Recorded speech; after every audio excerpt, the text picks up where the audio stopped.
High বন্ধুরা, আমি রুম্পা। আজ আমরা রান্না করে তোমাদের বল মাছ করে দেখাবো। তো বল মাছটাকে ভাজতে কষিয়ে দিয়েছি, ভাজা কুঁচটা হয়ে গেছে।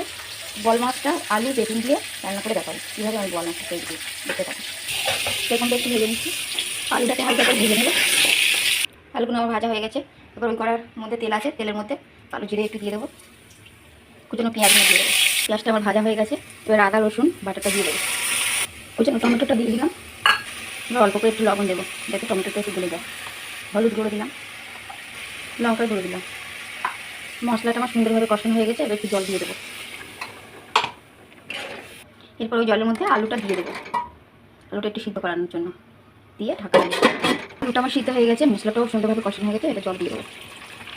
জলটা আমার ফুটে গেছে। এবারে ভেজে রাখা বেগুনগুলো দিয়ে দেবো, ভেজে রাখা মাছগুলোও দিয়ে দেবো, কুচানো টমেটো কুচানো ধনে পাতাটাও দিয়ে দেবো। এবার একটু ঢাকা দিয়ে দেবো। বেগুন আলু দিয়ে বোয়াল মাছের ঝোল আমার রেডি। টাটা।